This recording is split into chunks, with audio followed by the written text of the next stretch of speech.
My name is Opal Henderson, and I'm 72 years old. 3 days ago, I watched my son Raymond accept a prestigious award for creating an educational program that would revolutionize how children learn mathematics in underserved communities. The audience of over 500 educators, philanthropists, and technology leaders gave him a standing ovation.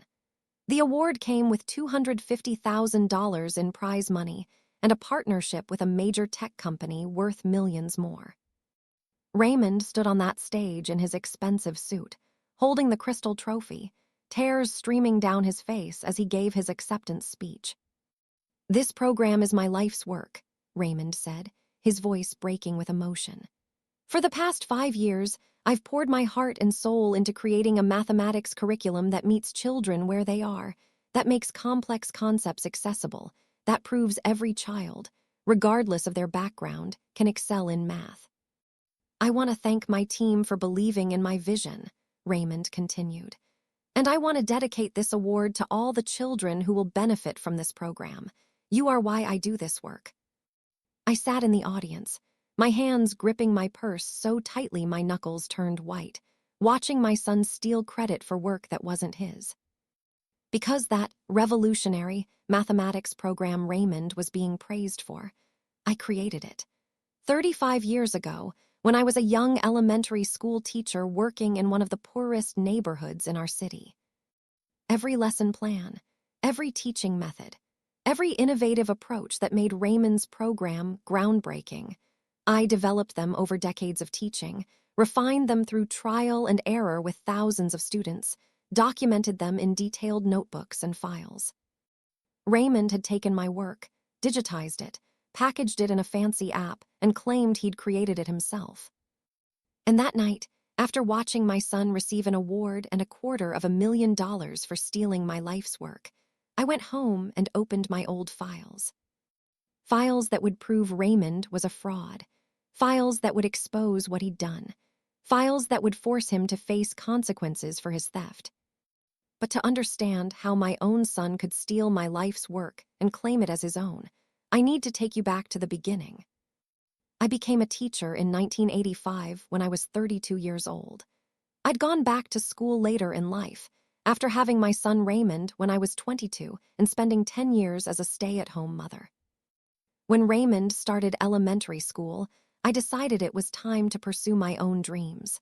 I'd always loved mathematics and working with children. So I went to community college, then transferred to a university and earned my teaching degree. My first teaching job was at Lincoln Elementary School, located in one of the poorest neighborhoods in our city. The school was underfunded. The building was old and falling apart. The students came from families struggling with poverty, violence, and instability. Most teachers avoided Lincoln Elementary. They wanted positions at schools in better neighborhoods with more resources and easier students. But I chose Lincoln Elementary deliberately, because I believed every child deserved excellent education, regardless of their zip code or their family's income. "Mrs. Henderson, are you sure about this placement?" my university advisor asked when I told her I'd accepted the position. "Lincoln Elementary is challenging. Most new teachers don't last more than a year there." "I'm sure," I said firmly. "Those children need good teachers. I want to be one of them." And so I began my teaching career at Lincoln Elementary, teaching third-grade mathematics to students who were often 2 or 3 grade levels behind where they should be. Within my first month of teaching at Lincoln Elementary, I discovered a serious problem. The standard mathematics curriculum wasn't working for my students. The textbooks and lesson plans I was given assumed students had certain foundational knowledge and skills. They assumed students had been read to as young children, had educational toys at home, had parents who could help with homework, had stable home environments where learning was prioritized. My students at Lincoln Elementary had none of those things. Many came from homes where parents worked multiple jobs and were rarely home. Some lived in homeless shelters or moved frequently between relatives' houses. Most had never owned a book. The standard curriculum left them behind from day one, and once they fell behind, they rarely caught up. By third grade, many of my students believed they were bad at math and would never understand it. But I refused to accept that. These children aren't bad at math, I told the principal, Mr. Curtis Washington. The curriculum is bad for them. It doesn't meet them where they are. It assumes knowledge they don't have. So what do you suggest? Mr. Washington asked. I'm going to create a new curriculum, I said. One designed specifically for students like mine. One that builds from the ground up, that doesn't assume prior knowledge, that uses examples from their lives instead of suburban white middle-class lives. That's a lot of work, Mr. Washington warned. I know, I said, but these children deserve it. Over the next 35 years, from 1985 to 2020, I created a comprehensive mathematics curriculum specifically designed for students in underserved communities. I worked on it constantly. During school hours, I tested new teaching methods with my students. After school and on weekends, I documented what worked and what didn't. During summer breaks, I revised and refined. I filled dozens of notebooks with lesson plans, teaching strategies, and observations about what helped struggling students finally understand mathematical concepts. I developed innovative approaches. Using rap songs to teach multiplication tables. Creating story problems based on students' actual lives instead of generic, suburban scenarios. Breaking down complex concepts into smaller, more manageable steps. Building confidence before introducing challenging material. Using movement and physical activity to teach abstract concepts. Creating a no-shame classroom where mistakes were learning opportunities. Year after year, I saw results. My students' children who'd been labeled below grade level or not math people began to excel. They understood concepts they'd previously found impossible. They gained confidence. They started to believe they could succeed. Other teachers noticed. Opal, what are you doing in your classroom? My colleague Geneva Foster asked during my 5th year at Lincoln. Your students are performing 2 grade levels higher than other third graders in the district. I developed my own curriculum, I explained. Want to see it? I shared my methods with Geneva and other interested teachers. Some adopted parts of my curriculum. Student performance improved across the school. Word spread. Teachers from other schools asked to observe my classroom. District administrators took notice. By my 10th year at Lincoln Elementary, I'd been invited to present my methods at several education conferences. Mrs. Henderson, you should publish this curriculum, one conference attendee told me. Other teachers need access to these methods. Maybe someday, I said. Right now, I'm focused on my students. But I did continue documenting everything. Every lesson plan, every teaching strategy, every innovation. I kept detailed records, partly for my own reference, partly because some small part of me hoped I might eventually publish my work. While I was building my teaching career and creating my curriculum, my relationship with my son Raymond was complicated. Raymond was bright, charismatic, and ambitious, but he was also entitled, impatient, and always looking for shortcuts. He'd been raised by me alone. His father had left when Raymond was 3, providing minimal financial support and no emotional involvement. I'd worked hard to provide for Raymond while putting myself through college. But Raymond always felt we didn't have enough. He resented growing up in a small apartment instead of a house. He resented wearing second-hand clothes instead of name brands. He resented that I was just a teacher at a poor school instead of having a prestigious, high-paying career. Mom, why do you teach at that terrible school? Teenage Raymond would complain. You could get a job at a better school in a better neighborhood. We could move somewhere nice. I teach at Lincoln because those students need me, I'd explain. And it's not a terrible school. We do important work there. It's a waste of your talent, Raymond would argue. You spend all this time creating fancy lesson plans and nobody even cares. You should be making money off your ideas instead of giving them away for free. Education isn't about making money, I'd say. It's about helping children learn. That's why you'll never be successful, Raymond would shoot back. Raymond went to college, paid for mostly by my savings, some scholarships, and student loans. He studied business and computer science. He was smart, driven, and determined to be wealthy. After college, Raymond worked at several tech startups. He was good at his job, coding, product development, business strategy. But he never quite made the fortune he dreamed of. The startups either failed or succeeded without making Raymond rich. By the time Raymond was 40 years old, he was frustrated. He'd spent nearly 2 decades in tech without achieving the massive success he'd expected. "I need a big idea," Raymond told me during a visit 3 years ago. "Something innovative, something that will get investors excited and make me rich." "Money isn't everything, Raymond," I said. "Easy for you to say," Raymond replied. "You're happy living on a teacher's pension in a tiny apartment. I want more than that." 3 years ago, when I was 69 and approaching retirement after 35 years at Lincoln Elementary, Raymond suddenly became very interested in my teaching work. "Mom, tell me about this curriculum you developed," Raymond said during one visit. "The one you've been working on for decades." "Why do you want to know?" I asked, surprised. Raymond had never shown much interest in my teaching career before. "I'm just curious," Raymond said. "You've spent your whole career on this. It must be pretty comprehensive." "It is," I said proudly.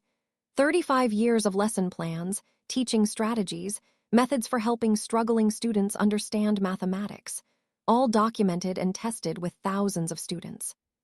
"Can I see it?" Raymond asked. "Really? You want to see my curriculum?" I was pleased that Raymond was finally taking an interest in my work. "Yeah," Raymond said. "I'd love to understand what you've been working on all these years." So I showed him. I brought out my dozens of notebooks filled with lesson plans, teaching strategies, observations, and refinements.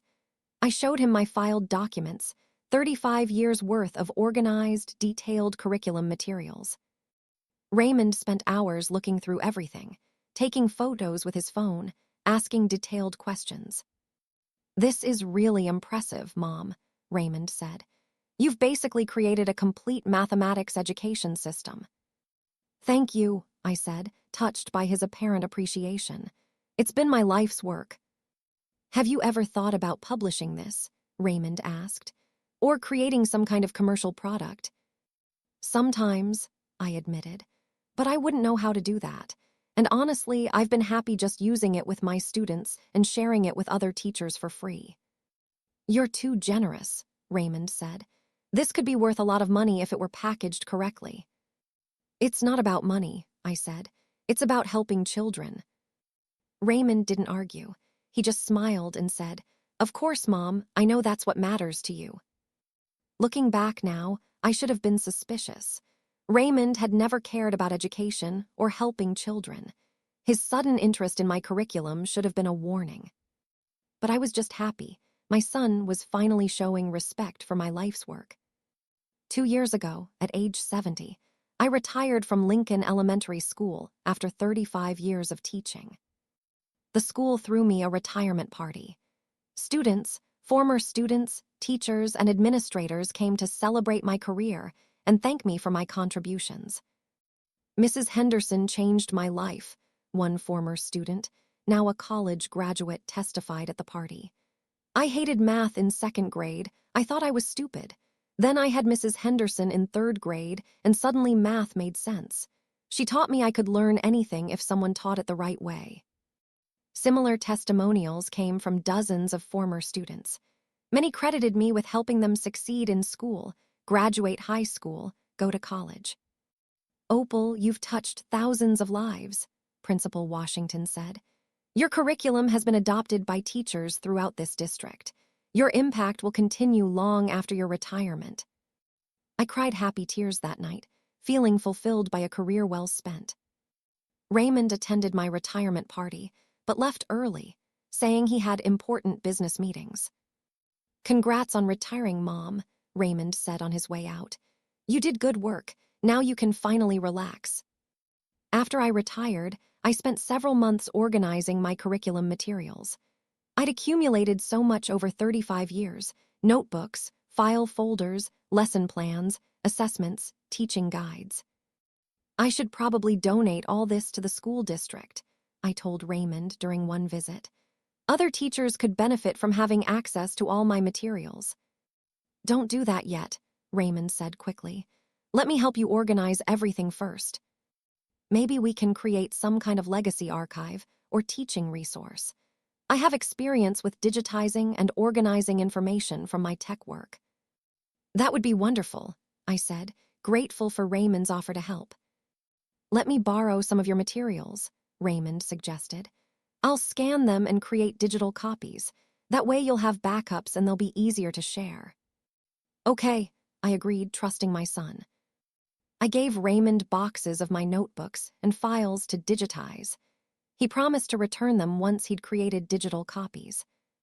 That was a mistake, the biggest mistake of my life. 1 year ago, Raymond called me excitedly. Mom, I have amazing news, Raymond said. I've been working on a project, an educational technology product, and I just secured $2 million in investment funding. That's wonderful, Raymond, I said, happy for him. What kind of educational product? It's a mathematics education program, Raymond explained. An app-based curriculum for elementary school students, specifically designed for underserved communities. It's revolutionary, Mom. It's going to change how we teach math to low-income students. Something about his description made me uncomfortable. That sounds similar to the curriculum I developed. Well, you inspired me, Raymond said smoothly. Seeing your work made me realize there was a need for this kind of program. But don't worry, Mom. I completely redesigned everything. It's all original work. I just used your general philosophy as inspiration. Can I see the program? I asked. It's still in development, Raymond said. I'll show you when it's ready for launch. But Mom, I want to thank you for inspiring me. This project wouldn't exist without you showing me your curriculum. I felt uneasy but tried to be supportive. After all, Raymond said I'd inspired him, not that he'd copied my work. And he'd said it was all original. I wanted to believe my son. Over the next several months, Raymond kept me updated on his progress. His company, EduTech Innovations, was developing rapidly. He'd hired a team of developers and educators.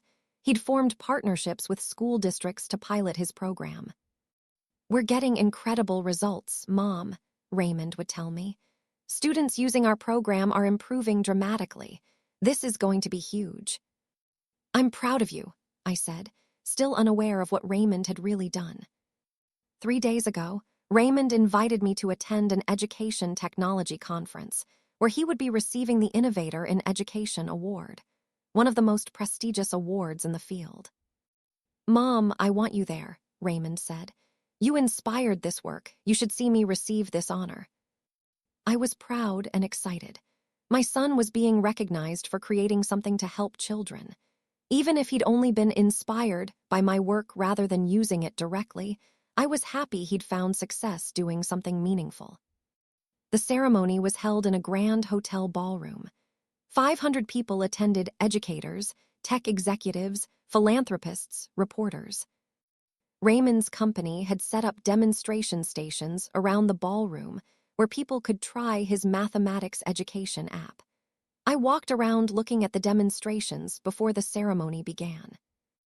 And that's when I realized what Raymond had done. The lessons on the screens looked familiar, very familiar. The teaching methods, the progression of concepts, the specific examples used, the way complex ideas were broken down into steps. It was my curriculum, not inspired by my curriculum, not based on my curriculum. It was my actual curriculum, taken directly from my notebooks and files, digitized and put into an app. Raymond had stolen my life's work and claimed it as his own. My hands started shaking, my heart pounded. I felt sick. Are you okay, ma'am? A conference volunteer asked, noticing my distress. I'm fine, I lied, just overwhelmed. I returned to my seat, in time for the award ceremony to begin. Raymond was the final award recipient of the evening. The presenter gave a glowing introduction. Our Innovator in Education award goes to Raymond Henderson, founder and CEO of EduTech Innovations, for creating a revolutionary mathematics education program specifically designed for students in underserved communities. The presenter described all of Raymond's innovations, every single one of which I had developed over my 35-year teaching career. Then Raymond took the stage to thunderous applause. He accepted his crystal trophy and his $250,000 prize check, and he gave his acceptance speech, the speech I quoted at the beginning of this story. "This program is my life's work. For the past 5 years, I've poured my heart and soul into creating this curriculum. I want to dedicate this award to all the children who will benefit." I sat in my seat, frozen, listening to my son claim credit for work that wasn't his. Work that had actually been my life's work, not his. Work I'd created over 35 years, not 5. After the ceremony, Raymond came over to me, beaming, holding his trophy. "Mom, what did you think?" Raymond asked. "Raymond, that's my curriculum," I said quietly, trying not to make a scene. "Every teaching method you demonstrated, I created those. You took my work." "Mom, don't be ridiculous," Raymond said, his smile not reaching his eyes. "I was inspired by your work, but I completely redesigned everything. This is my original creation." "Raymond, I recognized specific lesson plans," I insisted. "The rap song for learning multiplication tables.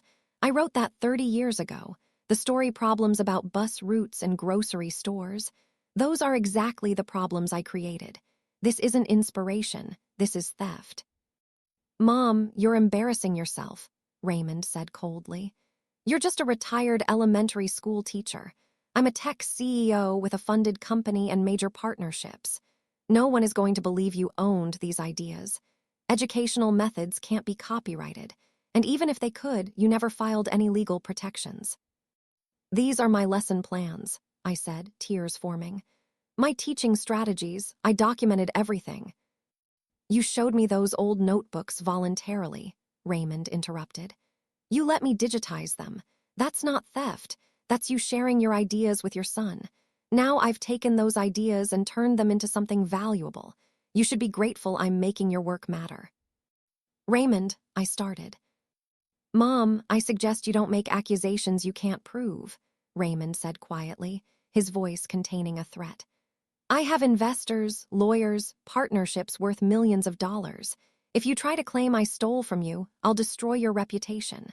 I'll make you look like a delusional old woman who's jealous of her son's success. Is that what you want?" Then Raymond walked away, leaving me standing there, devastated. Before I continue with the story, kindly subscribe now. Hit that like button and turn on NOTFICTONS. Drop a comment. Should Raymond face consequences for stealing? Can Opal prove the curriculum is hers? Where are you watching from? United States, Canada, United Kingdom, Jamaica, Australia? Let me know. The night after the award ceremony, I drove home in a daze, Raymond's threatening words echoing in my mind. "You're just a retired elementary school teacher. I'm a tech CEO with investors and lawyers. No one will believe you. If you try to claim I stole from you, I'll destroy your reputation." I walked into my small apartment, the same apartment I'd lived in for 30 years while teaching and raising Raymond, and looked at the bookshelf where I'd kept copies of some of my teaching materials. Raymond had borrowed most of my notebooks and files to digitize them.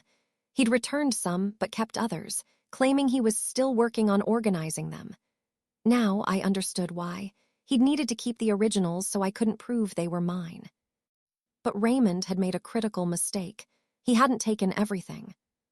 I'd kept duplicate copies of some materials. I'd kept older versions of lesson plans that I'd later revised. I'd kept dated correspondence with other teachers about my curriculum. And most importantly, I'd kept something Raymond didn't know existed. I walked to my closet and pulled out a cardboard box from the top shelf. Inside were computer disks, old 3.5-inch floppy disks from the 1990s and early 2000s, back when I'd first started creating digital versions of my curriculum. These disks contained early digital drafts of my lesson plans, all with date stamps proving I'd created them decades ago. long before Raymond invented his revolutionary program. I also pulled out a plastic storage bin containing older notebooks from my first 15 years of teaching. Notebooks Raymond had never seen because they'd been stored separately. I sat at my small dining table and opened the box and bin. Then I started documenting everything. If Raymond wanted to threaten me, if he wanted to use his lawyers and money to silence me, he was going to discover that this retired elementary school teacher wasn't as helpless as he thought. Over the next 2 days, I worked systematically to build evidence proving the curriculum was mine. Evidence item 1, dated notebooks. I had physical notebooks dating back to 1985, my first year teaching. Each notebook was dated and contained handwritten lesson plans, teaching observations, and notes about what worked with students. The oldest notebooks showed early versions of the methods Raymond was now claiming as his innovations. I could trace the evolution of my curriculum across decades, starting with simple ideas, refining them over years, eventually developing the comprehensive program Raymond had stolen. Evidence item 2, computer disks with date stamps. The floppy disks from the 1990s and early 2000s contained digital files with creation dates.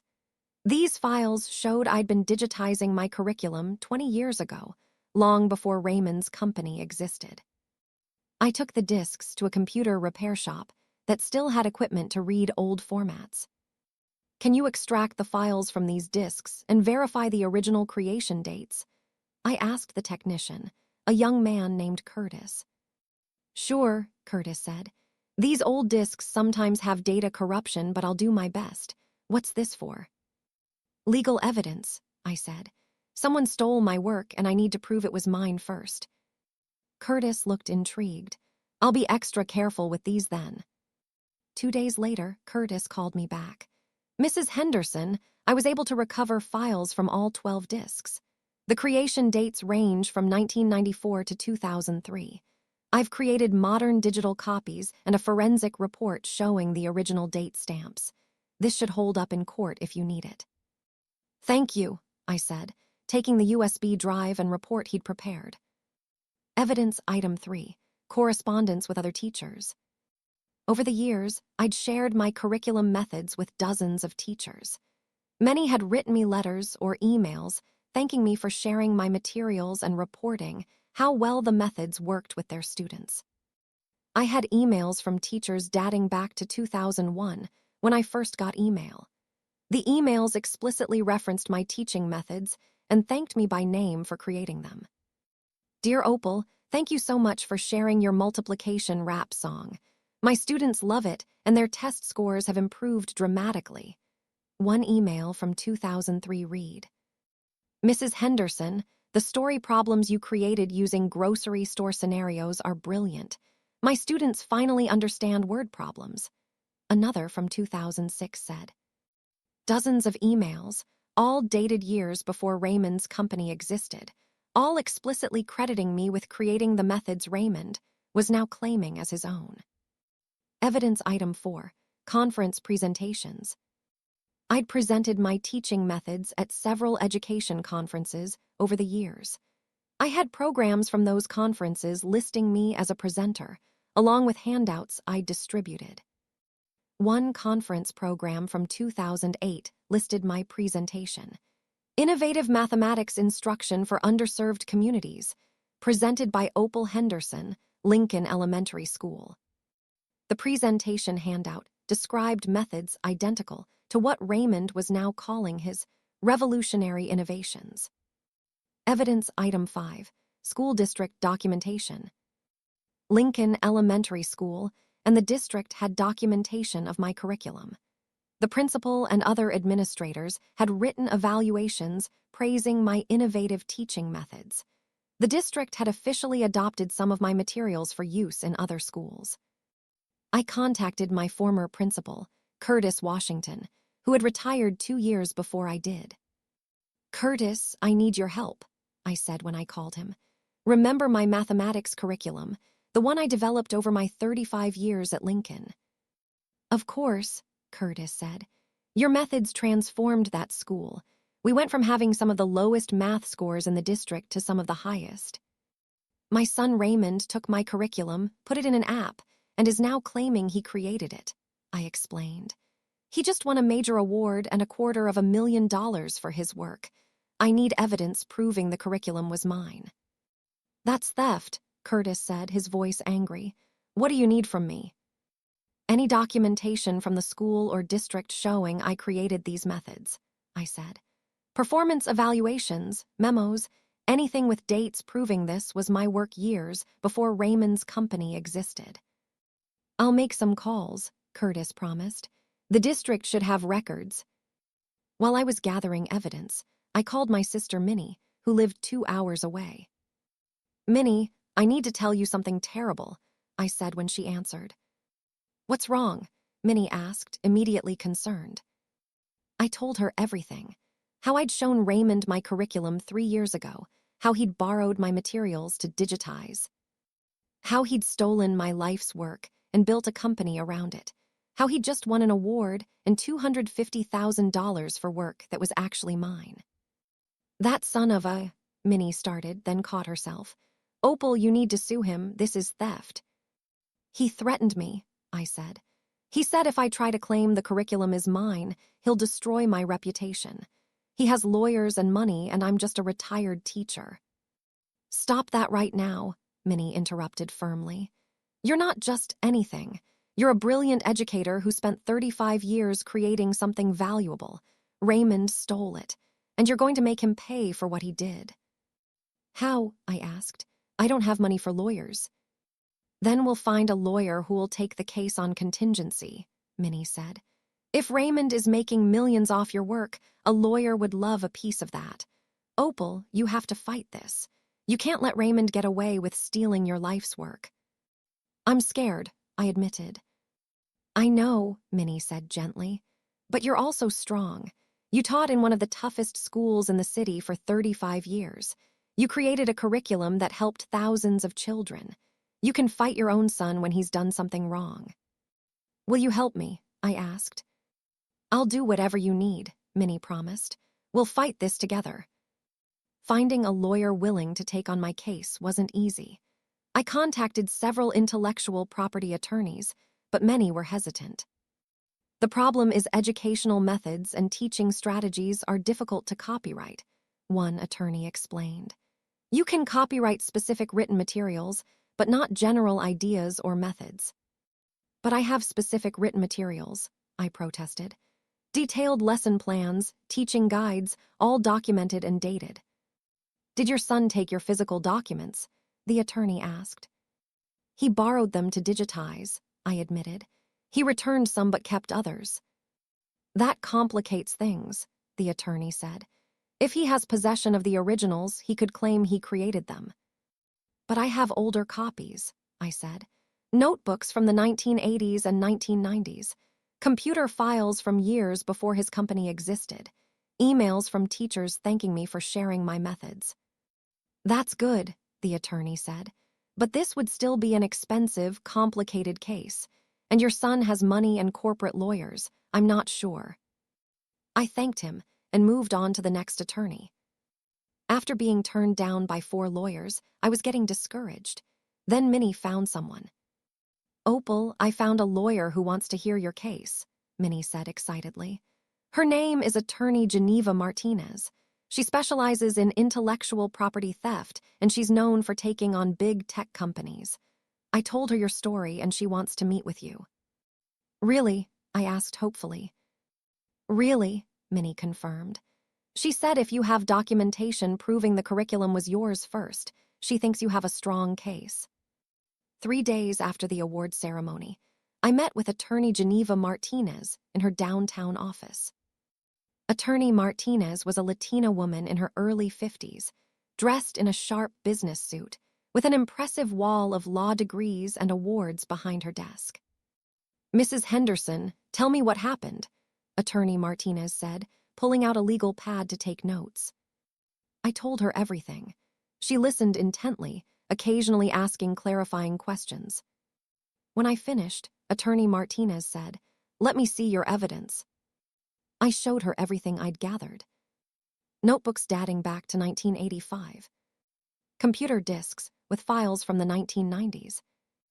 Emails from teachers dating back to 2001. Conference presentation materials from 2008. School district evaluations praising my methods.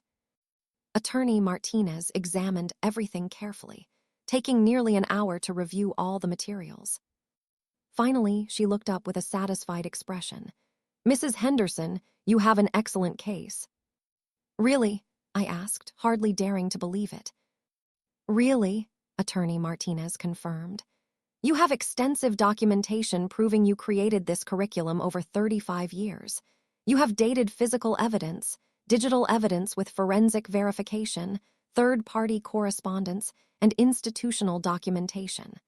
All of this predates your son's company by decades." "But Raymond said educational methods can't be copyrighted," I said. "General educational methods and concepts can't be copyrighted," Attorney Martinez explained. "But specific curriculum materials, written lesson plans, teaching guides, assessments, specific examples and problems, those can absolutely be protected as original works." "Your notebooks contain specific, detailed lesson plans," Attorney Martinez continued. "Those are your original creative works. Your son didn't just use your general approach to teaching. He took your specific materials and digitized them without permission. That's copyright infringement and theft of intellectual property." "Can we win?" I asked. "With this evidence? Yes," Attorney Martinez said confidently. "But you need to understand what you're getting into. Your son has money, investors, and corporate lawyers. They'll fight hard. This will be difficult, expensive, and probably very public. Are you prepared for that?" I thought about Raymond's threat, that he'd destroy my reputation if I tried to fight him. I thought about how unfair it was that he'd stolen 35 years of my work and was being celebrated for it. "Yes," I said firmly. "I'm prepared. This is my life's work. I won't let him steal it."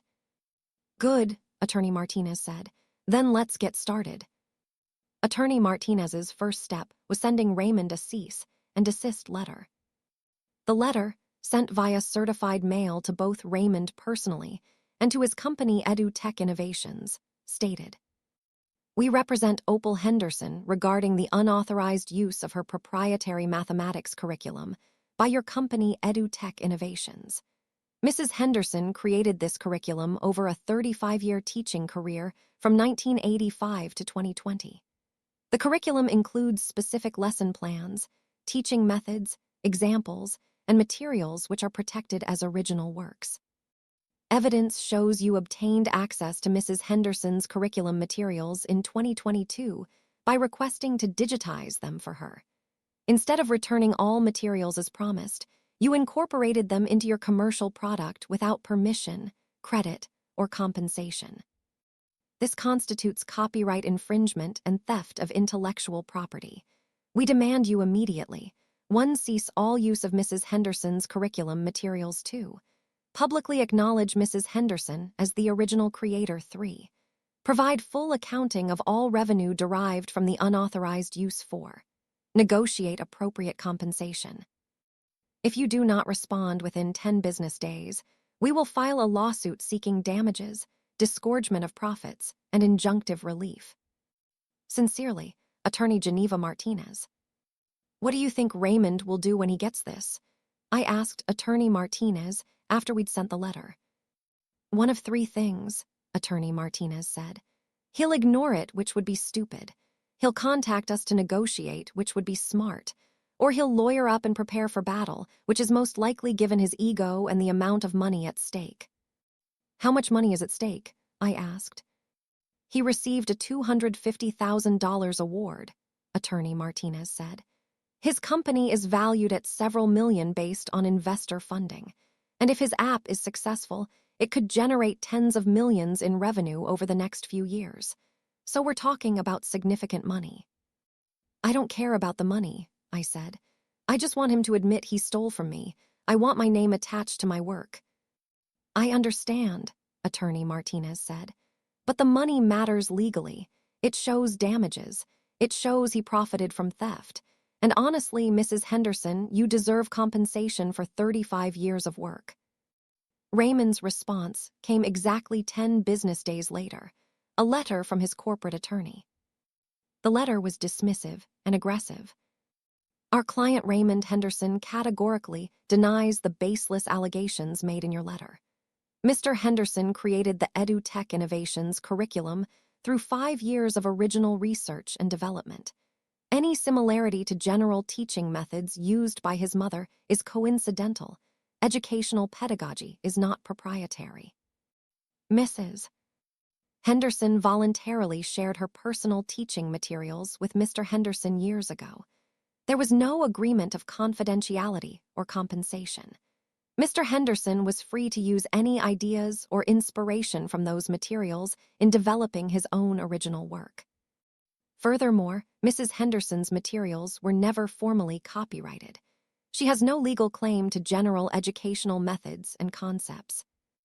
If Mrs. Henderson proceeds with litigation, we will vigorously defend our client and seek sanctions for bringing a frivolous lawsuit. We will also pursue counterclaims for defamation and interference with business relationships. We consider this matter closed. I read the letter and felt my hands shaking with anger. Raymond wasn't going to back down. He was going to fight and try to bully me into silence. What do we do now? I asked Attorney Martinez. Now we file the lawsuit, Attorney Martinez said, and we let the evidence speak for itself in court. Over the next 2 weeks, Attorney Martinez prepared our lawsuit while I continued gathering additional evidence. Curtis Washington came through with documentation from the school district, performance evaluations from my years at Lincoln Elementary that specifically praised my innovative, self-developed mathematics curriculum, with dates going back to the 1990s. Several of my former teaching colleagues provided affidavits stating they'd observed my curriculum development over decades and could attest that the methods were my original creations. We also hired a forensic computer expert to examine Raymond's app and compare it to my original materials. The expert's report was damning. Analysis shows substantial identical content between Mrs. Henderson's documented curriculum materials, dated 1985-2020, and EduTech Innovations app, launched 2023. Specific lesson sequences, teaching examples, problem sets, and instructional language are identical or nearly identical in over 75% of examined materials. The probability this occurred through independent creation is statistically negligible. The evidence strongly supports direct copying. With all this evidence compiled, Attorney Martinez filed our lawsuit in federal court. Opal Henderson v. Raymond Henderson and EduTech Innovations, Inc. We sued for copyright infringement, breach of trust, unjust enrichment, misappropriation of trade secrets. We sought acknowledgement of Opal Henderson as original creator, disgorgement of all profits derived from the stolen curriculum, compensatory and punitive damages, injunction preventing further unauthorized use. The lawsuit totaled over $5 million in potential damages and profits. When the lawsuit was filed, it became public record. Within hours, it was picked up by education news websites and tech blogs. The headlines started appearing immediately. Tech CEO accused of stealing mother's life work. Award-winning education, app allegedly based on stolen curriculum. 72-year-old retired teacher sues son for $5 million. The story went viral. People were outraged that Raymond had allegedly stolen his own mother's work. Education communities rallied around me. My phone started ringing constantly. Reporters wanted interviews. Former students reached out to support me. Other teachers shared similar stories of having their ideas stolen by tech companies. Raymond's company tried to control the narrative, issuing a statement. EduTech Innovations categorically denies these baseless allegations. Raymond Henderson created this curriculum through years of dedicated work. The lawsuit is unfortunate family drama that will be resolved in court. We remain committed to our mission of helping children learn mathematics. But the damage was done. Investors were spooked. Some of Raymond's school district partnerships were put on hold pending the lawsuit's resolution. His reputation and his company were in jeopardy. 3 days after the lawsuit was filed, Raymond called me. Before I continue, kindly subscribe now. Smash that like button and turn on notifications. Drop a comment. Will Raymond settle or fight in court? Should he go to prison for this? Where are you watching from? 3 days after I filed the lawsuit, Raymond called me for the first time since the award ceremony. "Mom, we need to talk," Raymond said when I answered, his voice tight with barely controlled anger. "Talk to my attorney," I replied coldly. "Mom, please," Raymond said. "Can we handle this privately? Family to family? This lawsuit is destroying my company. Investors are pulling out. School districts are canceling contracts. My employees might lose their jobs." "You should have thought about that before you stole my work," I said. "I didn't steal anything," Raymond insisted. "You showed me your materials willingly. You never said I couldn't use them. You never copyrighted anything. This is all a misunderstanding." "Raymond, stop lying," I interrupted. "I have evidence. Dated notebooks from 1985, computer files from the 1990s, emails from teachers thanking me for creating these methods 20 years ago, a forensic expert report showing your app copied 75% of my materials directly. You didn't get inspired by my work, you stole it word for word." There was silence on the line. "Mom, I'm asking you nicely," Raymond finally said, his voice dropping to something darker. "Drop this lawsuit. You're 72 years old, you don't need this stress, and you don't want to see what happens if you force me to fight." "Is that a threat?" I asked. "It's a warning," Raymond said. "I have lawyers who will tear apart your case. They'll prove you're a bitter old woman who's jealous of her son's success. They'll make you look foolish. Is that what you want? To spend your retirement being humiliated in court?" "What I want," I said firmly, "is for you to acknowledge that you stole my life's work, publicly, and to compensate me for what you took.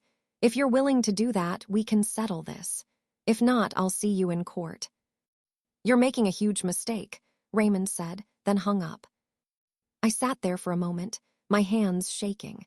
Then I called Attorney Martinez and told her about the conversation.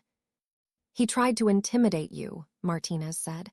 "That's a good sign, actually. It means he's worried. If he had a strong case, he'd be confident. Instead, he's threatening you. That tells me he knows he's in trouble." "What happens next?" I asked. "Now both sides gather evidence through discovery," Martinez explained. "We'll request documents from Raymond's company. They'll try to depose you and question you about your materials. Then we'll either settle or go to trial." "Do you think he'll settle?" I asked hopefully. "Not willingly," Martinez said. "Raymond has too much ego and too much money at stake. But once we get through discovery and he sees how strong our evidence is, he might change his mind." The discovery phase of the lawsuit lasted 3 months and was brutal. Raymond's attorneys, a team of expensive corporate lawyers from a prestigious firm, tried everything to discredit my case. My deposition. The first major hurdle was my deposition, a formal interview where Raymond's lawyers questioned me under oath for 8 hours. The lead attorney was a man named Floyd Brooks, in his 50s, wearing an expensive suit and an expression of barely concealed contempt. "Mrs. Henderson, you claim you created this curriculum over 35 years, Brooks began. "But you never formally copyrighted any materials. Why not?" "I was focused on teaching, not protecting intellectual property," I explained. "I shared my materials freely with other teachers because I wanted to help children learn. I never imagined my own son would steal them." "You say steal, but you voluntarily showed these materials to Raymond, correct?" Brooks pressed. "I showed them to him because he asked to see my work," I said. "He said he wanted to understand what I'd been working on. He asked to digitize them so I'd have backups. I trusted my son. I didn't know he planned to steal them and build a company around them." "Did you ever tell Raymond he couldn't use your ideas?" Brooks asked. "I didn't think I needed to tell my son not to steal from me," I replied. Mrs. Henderson, isn't it possible Raymond created his curriculum independently, and it just happens to be similar to yours because you both were addressing the same educational problems? Brooks suggested. No, I said firmly. The similarities aren't general, they're specific. Identical lesson sequences, the same examples, the same story problems. He didn't coincidentally develop similar methods. He copied my materials directly. Brooks continued questioning me for hours, trying to find inconsistencies in my testimony or make me seem unreliable. But Attorney Martinez had prepared me well, and I stuck to the facts. Raymond's deposition. The most satisfying part of discovery was Raymond's deposition, where Attorney Martinez questioned him under oath. I wasn't allowed to attend Raymond's deposition. Witnesses are typically excluded from each other's depositions, but Martinez shared highlights with me afterward. Raymond's deposition went very well for us, Martinez said with satisfaction. He made several admissions that hurt his case. Like what? I asked eagerly. He admitted he had extensive access to your materials in 2022, Martinez said. He admitted he digitized your notebooks and kept copies. He admitted his development process took only 2 years, 2022 to 2024, which is suspiciously short for creating a comprehensive curriculum from scratch. Most importantly, Martinez continued, when I showed him specific examples from your notebooks next to identical content in his app, he couldn't explain the similarities. He kept saying things like educators think alike, or these are common teaching methods. But when I pressed him on why the wording was sometimes identical, he couldn't provide a good answer. Document discovery. We also subpoenaed documents from Raymond's company. What we received was damning. Internal emails from Raymond to his development team showed he'd provided them with source materials to work from, materials that turned out to be scanned copies of my notebooks. One email from Raymond to a developer read, "Use the attached lesson sequences as the foundation for our curriculum. These have been tested with students for decades and proven to work. Just modernize the language and format them for the app." The attached lesson sequences were my materials. Another email showed Raymond discussing intellectual property concerns with his lawyer. Raymond, my mother created teaching materials over her career. I used some of her ideas as inspiration. Could that be a problem? Lawyer, if you only used general concepts and created your own specific materials, you're fine. Educational methods and concepts can't be copyrighted. Just make sure nothing is directly copied. Raymond, got it, thanks. But the evidence showed Raymond hadn't followed that advice. He directly copied my materials, not just used general concepts. The smoking gun. The most damaging evidence came from metadata analysis of Raymond's app files. Our forensic expert examined the digital files that comprised Raymond's app curriculum. The analysis revealed that many files had been created by converting scanned images, specifically scanned images of handwritten pages. This means Raymond took photographs or scans of physical handwritten documents and converted them to digital format, the expert explained. He then had someone type the content into his app. The metadata shows many files originated from scanned documents in 2022, the same time Raymond had access to your handwritten notebooks. We compared the scanned images in the metadata to my original notebooks. They matched perfectly. Raymond had literally photographed my handwritten lesson plans and had them typed into his app. This proves direct copying, Attorney Martinez said triumphantly. Raymond didn't independently create this curriculum. He digitized yours. After 3 months of discovery, with the trial date approaching, Raymond's attorneys contacted Attorney Martinez with a settlement offer. They're offering $100,000 and a confidential acknowledgement that you contributed to the curriculum development, Martinez told me. In exchange, you drop the lawsuit and sign a non-disclosure agreement preventing you from discussing the case. Absolutely not, I said immediately. He stole my life's work and he wants to pay me $100,000 and keep it quiet. No, I want public acknowledgement. I want him to admit what he did. I told them you'd say that, Martinez said approvingly. I rejected the offer. Now let's prepare for trial. Raymond's team made 2 more settlement offers over the next month, each slightly higher, but still with confidentiality requirements. I rejected them all. Mrs. Henderson, I need to make sure you understand what going to trial means, Martinez said after I rejected the 3rd offer. Raymond's offering $250,000 now, the full amount of his award prize. If we go to trial and lose, you get nothing. Are you sure you want to risk that? I'm sure, I said. This isn't about money, it's about truth. I want everyone to know Raymond stole from me. I want the education community to know that curriculum is mine, not his. I want justice. Then let's go to trial, Martinez said. 6 months after filing the lawsuit, we went to trial in federal court. The case was assigned to Judge Letty Foster, a Black woman in her early 60s with a reputation for being intelligent, fair, and impatient with nonsense. This is a case about intellectual property theft, Attorney Martinez said in her opening statement. For 35 years, Opal Henderson dedicated her life to creating an innovative mathematics curriculum for underserved students. She documented everything: notebooks, computer files, emails, conference presentations. In 2022, she showed these materials to her son Raymond, trusting him to digitize them for preservation. Instead, Raymond stole them. He built a company around her work. He won awards for her innovations. He's made millions from her creativity, and he's refused to acknowledge what he did. We will prove through dated evidence, forensic analysis, and witness testimony that Raymond Henderson's curriculum is not his original creation.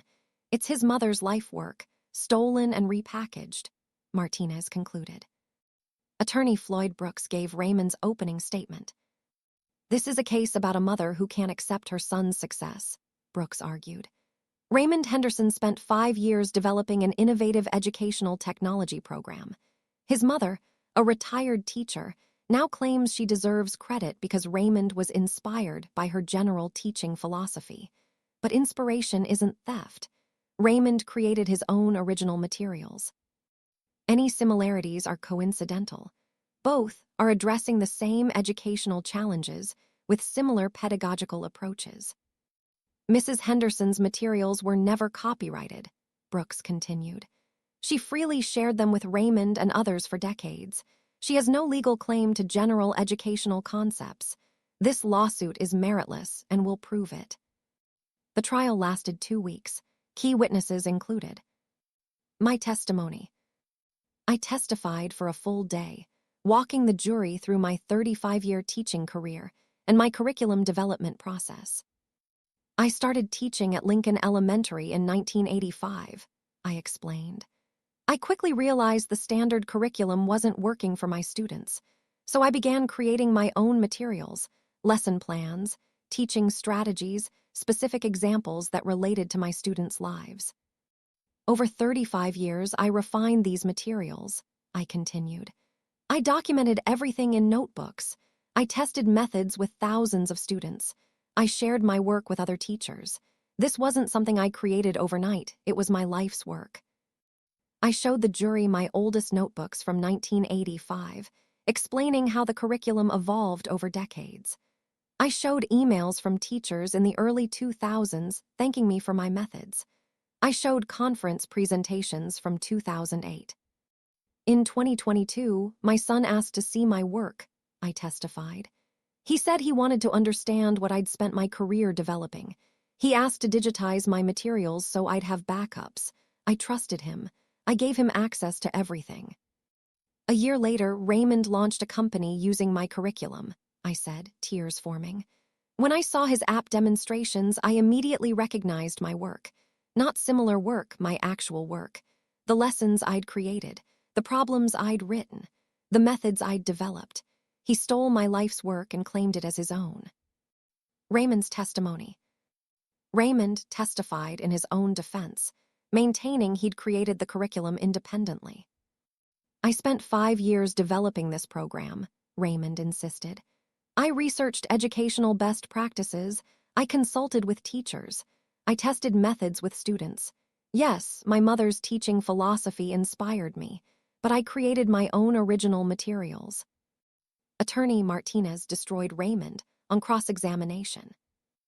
Mr. Henderson, you testified you spent 5 years developing this curriculum, Martinez said.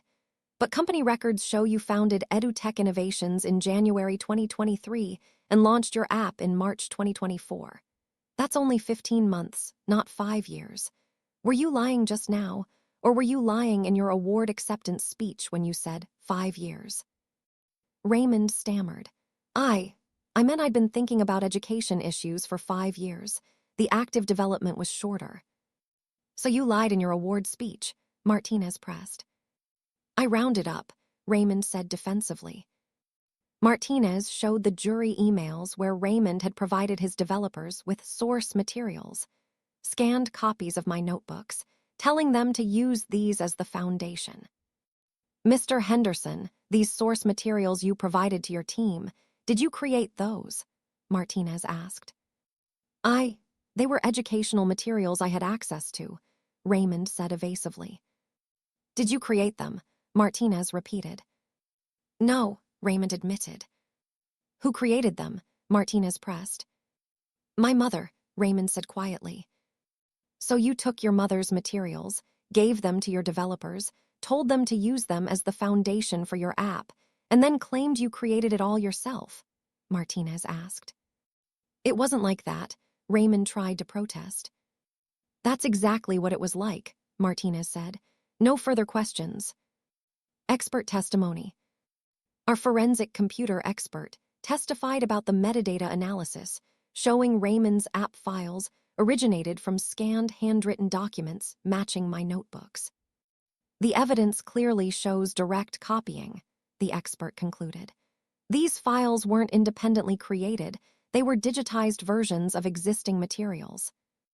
Raymond's team had their own expert who argued the similarities could be coincidental, but under cross-examination, even their expert admitted the level of identical content was unusually high. Witness testimony. Several of my former teaching colleagues testified that they'd observed me developing this curriculum over decades and could verify the methods were my original creations. Curtis Washington, my former principal, gave powerful testimony. I worked with Opal Henderson for 20 years, Curtis said. I watched her create and refine this curriculum. I saw the results, students who'd been struggling suddenly excelling in mathematics. Opal's methods were revolutionary, and they were undeniably hers. I'd recognize her teaching strategies anywhere. After 2 weeks of testimony, the case went to the jury.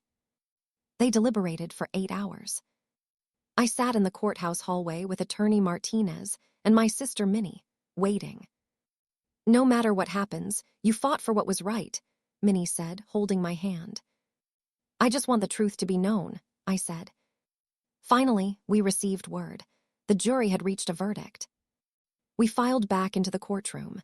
Raymond sat at the defense table looking pale and tense. I sat at the plaintiff's table, my heart pounding. Has the jury reached a verdict? Judge Foster asked. We have, Your Honor, the jury foreperson, a woman in her 50s, stood and said. What is your verdict on the claim of copyright infringement? Judge Foster asked. We find in favor of the plaintiff, Opal Henderson, the foreperson announced. I gasped, tears immediately streaming down my face. Minnie squeezed my hand tightly. What is your verdict on the claim of unjust enrichment? Judge Foster continued. We find in favor of the plaintiff, the foreperson said. What is your verdict on compensatory damages? Judge Foster asked. We award the plaintiff $2.3 million in compensatory damages, the foreperson announced. Raymond's face went white. What is your verdict on punitive damages? Judge Foster asked. We award the plaintiff $5 million in punitive damages, the foreperson said. The courtroom erupted. Reporters frantically typed on their phones. Raymond's lawyers looked stunned. Order, Judge Foster called, banging her gavel. The jury had awarded me $7.3 million total, more than Attorney Martinez had requested. reflecting how egregiously the jury felt Raymond had acted. Furthermore, Judge Foster added, I'm ordering Raymond Henderson and EduTech Innovations to publicly acknowledge Opal Henderson as the original creator of the curriculum. All marketing materials, app descriptions, and public statements must credit Mrs. Henderson. The company must issue a press release within 30 days correcting the false attribution. Raymond stood, looking defeated. His lawyers immediately indicated they would appeal. But we'd won. The truth was now official court record. Before I continue, kindly subscribe now. Smash that like button and turn on NOTIFICTONS. Drop a comment. Is $7.3 million enough? Will Raymond ever apologize? Where are you watching from? The night after the jury awarded me $7.3 million and ordered Raymond to publicly acknowledge I'd created the curriculum, I sat in my small apartment trying to process what had happened. I'd won. The truth was official court record. Raymond had been exposed as a fraud who'd stolen his own mother's life's work. But I didn't feel triumphant. I felt exhausted and heartbroken. You should be celebrating, my sister Minnie said when she called that evening. You won, Opal. You got justice. I won the case, I said quietly, but I lost my son. You lost your son when he stole from you, Minnie corrected gently. Tonight, you got your work back. You got recognition. You got compensation for 35 years of innovation. That's not nothing. I know, I said. I just wish it hadn't come to this. So do I, Minnie said. But Raymond made his choices. You made yours. You chose truth and justice. He chose theft and lies. The consequences are his to bear. The verdict made national news. Within hours, every major education publication and tech blog had covered the story. Jury awards $7.03 M to retired teacher in theft case against son. Tech CEO found guilty of stealing mother's curriculum. Son who won award for revolutionary program stole it from his mother. The education community rallied around me. Teachers' unions issued statements supporting me. Education advocates praised the verdict as protecting teachers' intellectual property rights. Social media exploded with commentary.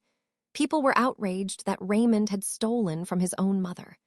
The tech industry was criticized for celebrating innovation without verifying originality.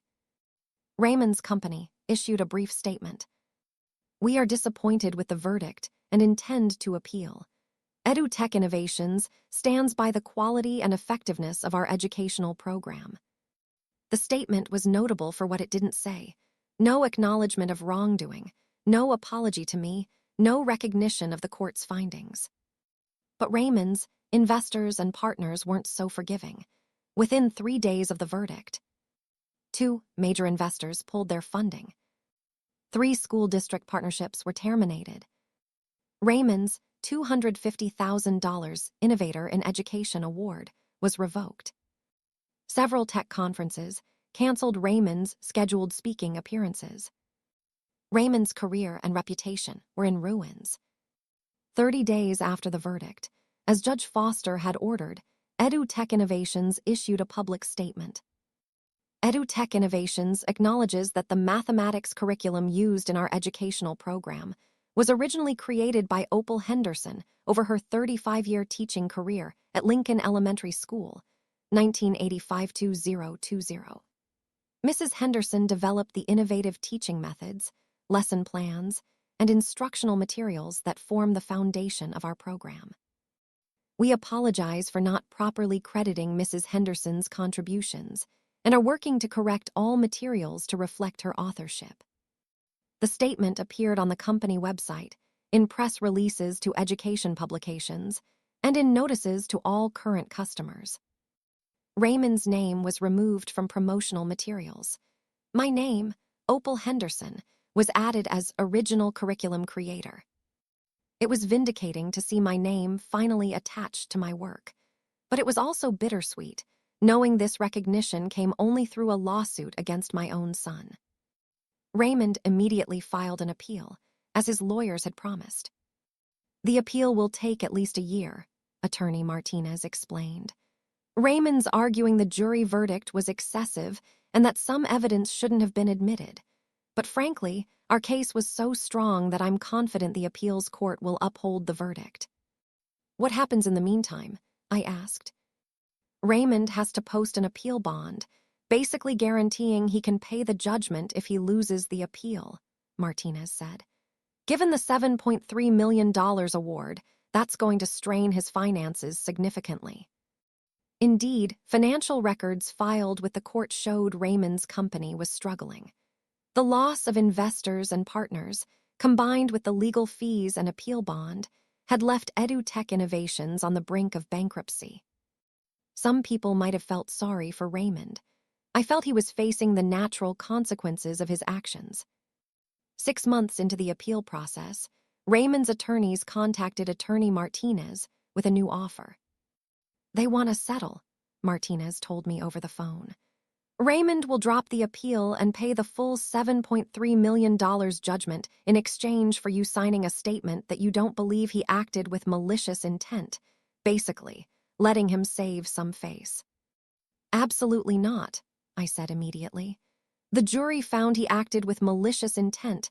That's why they awarded punitive damages. I won't lie about that to make Raymond feel better. I thought you'd say that, Martinez said.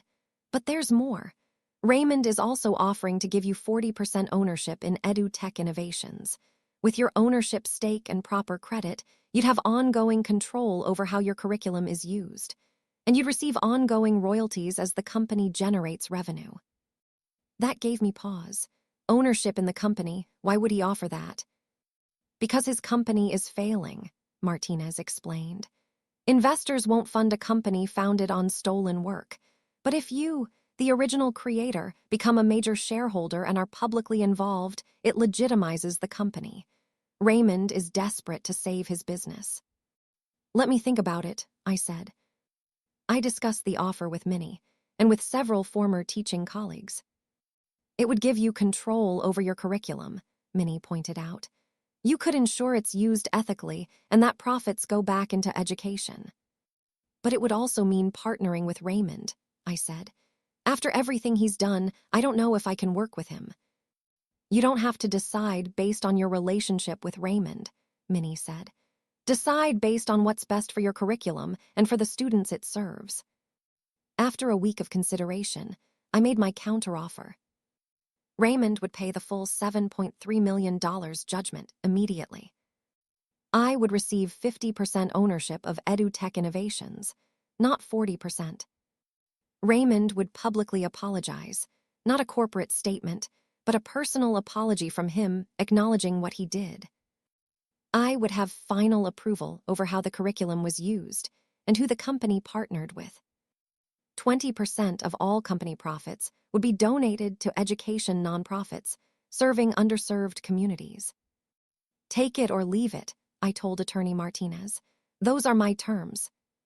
Raymond's attorneys came back 3 days later, accepting my terms, with one exception. Raymond will agree to everything except the public personal apology, his attorney said. He'll issue a corporate acknowledgement, but he won't personally apologize. Then there's no deal, I said firmly. We went back and forth for another week. Finally, Raymond's attorney called with a new proposal. Raymond will meet with you privately and apologize in person, the attorney said. He won't make a public statement, but he'll apologize to you directly. Will you accept that? I thought about it. A private apology wasn't what I'd wanted. I'd wanted Raymond to publicly admit what he'd done. But maybe a genuine private apology was more valuable than a forced public one. Fine, I said, but I want the meeting recorded, and if his apology isn't genuine, the deal is off. The meeting was scheduled for the following week at Attorney Martinez's office. Raymond arrived at Attorney Martinez's office looking like he'd aged 10 years. He was thinner, with dark circles under his eyes, wearing a rumpled shirt instead of his usual expensive suits. We sat across from each other at a conference table. Attorney Martinez had a recording device running, as I'd requested. Hello, Mom, Raymond said quietly. Hello, Raymond, I replied, keeping my voice neutral. I'm here to apologize, Raymond began. "For taking your curriculum, for not giving you credit, for building my company on your work without permission or acknowledgement." "Go on," I said, not making this easy for him. "I told myself I was just modernizing your work," Raymond continued. "That I was making it accessible to more students by putting it in an app. I convinced myself that since you'd shared it freely with other teachers, you wouldn't mind me using it." "But that was a lie," Raymond admitted. "I knew what I was doing was wrong. I knew you'd spent 35 years creating that curriculum. I knew it was your life's work. I took it because I was desperate for a successful business idea, and your curriculum was brilliant." "I'm sorry, Mom," Raymond said, tears forming now. "I'm sorry I stole from you. I'm sorry I didn't give you credit. I'm sorry I threatened you when you tried to fight back. I'm sorry for everything." I sat silently for a moment, studying my son's face, trying to determine if his apology was genuine or just another manipulation. "Raymond, do you understand why what you did was so hurtful?" I asked. "Because I stole your work," Raymond said. "Not just that," I said. "You stole my legacy. That curriculum represented 35 years of dedication to helping children who nobody else believed in. It represented my belief that every child deserves excellent education regardless of their circumstances. It was how I made a difference in the world. And you took all of that and put your name on it," I continued, my voice breaking now. "You erased me from my own legacy. You let the world praise you for innovation that was mine. And when I tried to tell the truth, you threatened to destroy me." "I know," Raymond said, crying openly now. "Mom, I know, and I'm so sorry. I was selfish and greedy and I hurt you terribly. I don't know if you can ever forgive me, but I'm asking you to try." I looked at my son, 50 years old, crying like a child who'd been caught doing something terrible. "I do forgive you, Raymond," I said finally. "Not because what you did was okay. It wasn't. But because you're my son and I love you despite what you've done." "Thank you," Raymond whispered. "But Raymond," I continued firmly, "forgiveness doesn't mean forgetting, and it doesn't mean everything goes back to normal. You broke my trust. It will take years to rebuild that if we ever can." "I understand," Raymond said. After Raymond's apology, we finalized the settlement agreement. Raymond paid the full $7.3 million judgment. I received 50% ownership of EduTech Innovations. Raymond publicly acknowledged his wrongdoing in a video statement posted to the company website. I gained final approval over curriculum use and company partnerships. 20% of all profits would be donated to education nonprofits. With my 50% ownership and control, I immediately began making changes to the company. Change 1, curriculum attribution. Every lesson in the app now clearly stated: original curriculum created by Opal Henderson, Lincoln Elementary School, 1985-2020. Digitized and adapted for technology by EduTech Innovations. Change 2, teacher compensation. I established a program where teachers who contributed additional materials or improvements to the curriculum would be properly compensated and credited. Change 3, affordable access.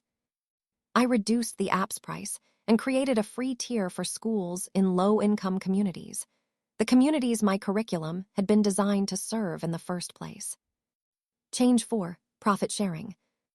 In addition to the 20% going to education nonprofits, I established a scholarship fund for students from underserved communities who wanted to become teachers. The company's reputation slowly began to recover. Investors who valued ethical business practices became interested.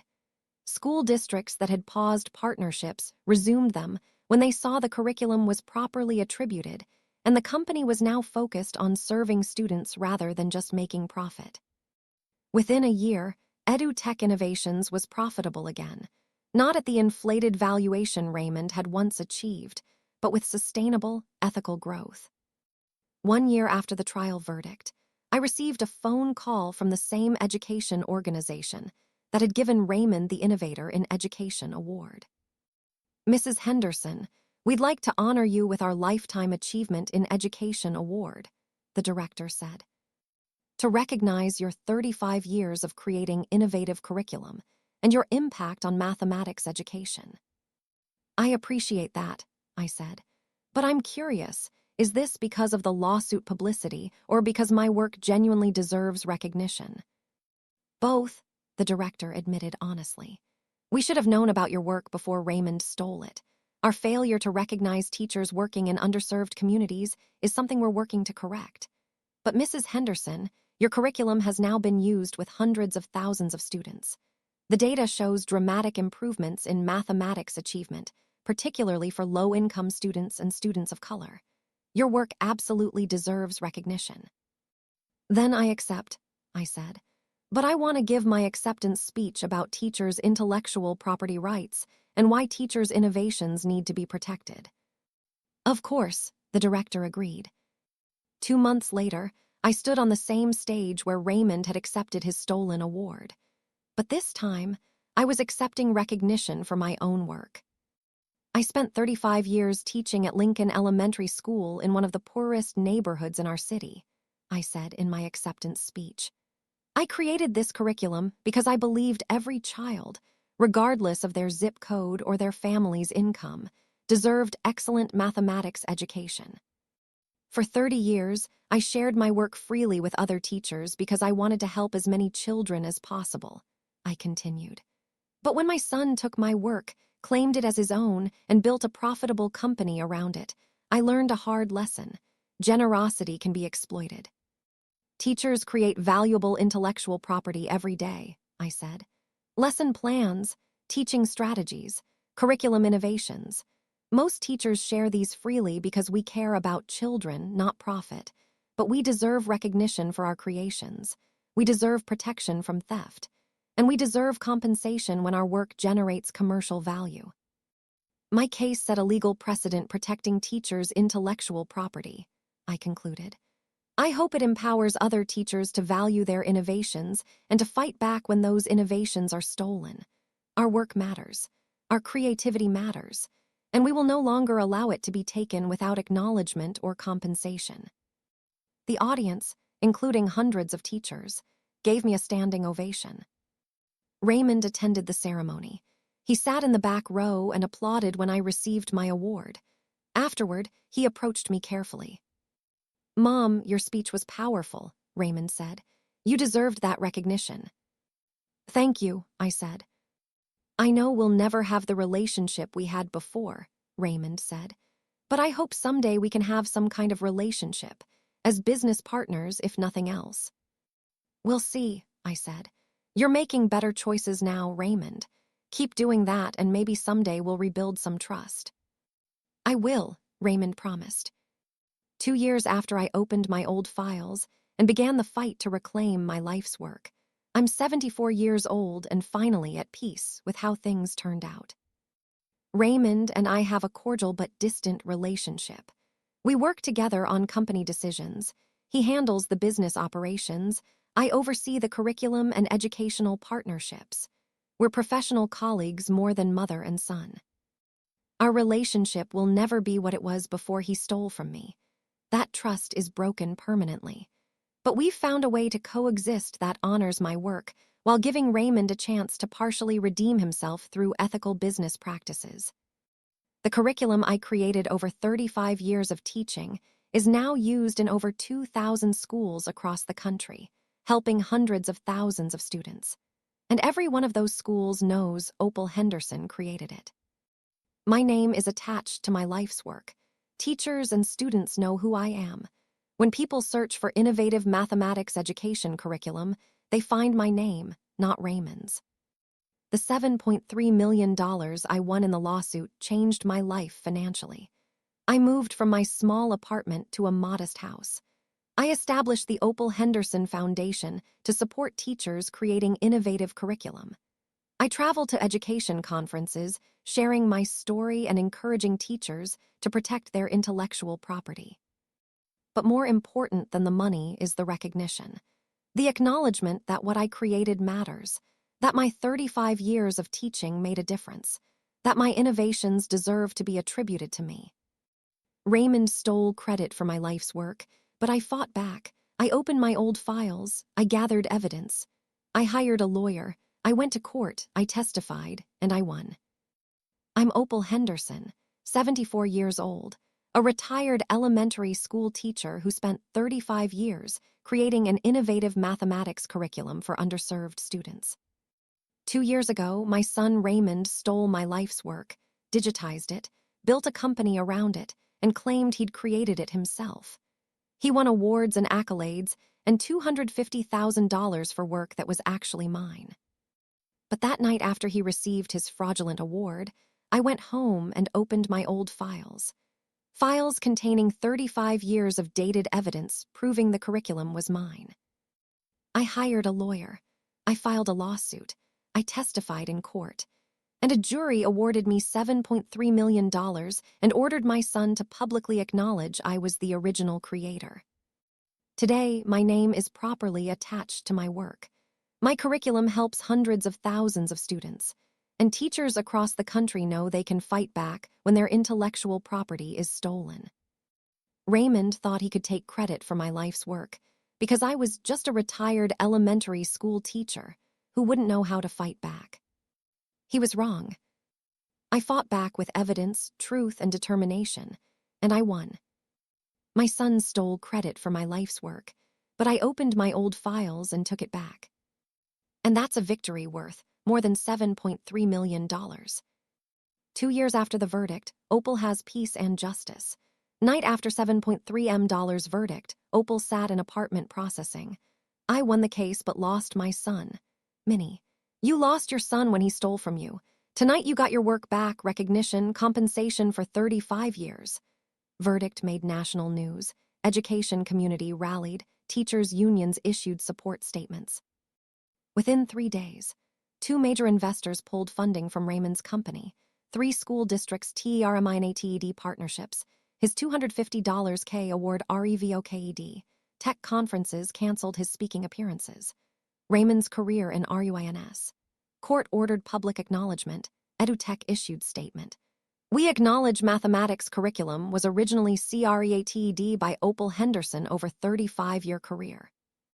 We apologize for not properly crediting Mrs. Henderson. Opal's name added to all materials as original curriculum creator. Raymond filed appeal but company struggling. Loss of investors plus legal fees plus appeal bond left company near bankruptcy. 6 months later, Raymond offered settlement, drop appeal, pay $7.03 M, give Opal 40% company ownership. Opal countered, pay $7.03 M, give 50% ownership, personal apology, final approval over curriculum use, 20% profits to education nonprofits. Raymond accepted except personal apology, negotiated. Raymond would apologize privately, recorded. At meeting, Raymond cried, I'm sorry I stole from you, didn't give credit, threatened you when you fought back. I was desperate for business idea and your curriculum was brilliant. Opal, you stole my legacy. 35 years helping children nobody believed in. You put your name on it, erased me from my own legacy. When I told truth, you threatened to destroy me. Raymond, I was selfish, greedy, hurt you terribly. Can you forgive me? Opal, I do forgive you because you're my son, but forgiveness doesn't mean forgetting. You broke my trust, will take years to rebuild. Settlement finalized. Raymond paid $7.3 million. Opal got 50% ownership. Opal made changes. Proper attribution on every lesson, teacher compensation program, reduced price-free tier for low-income schools, scholarship fund for future teachers from underserved communities. Company's reputation recovered with ethical practices. 1 year later, same organization that gave Raymond stolen award contacted Opal, offering Lifetime Achievement Award. Your curriculum used with hundreds of thousands of students. Dramatic improvements especially for low-income students and students of color. Opal accepted, gave powerful speech. Teachers create valuable IP every day. We deserve recognition, protection from theft, compensation when work generates value. My case set legal precedent. I hope it empowers teachers to fight back. Standing ovation. Raymond attended, apologized again.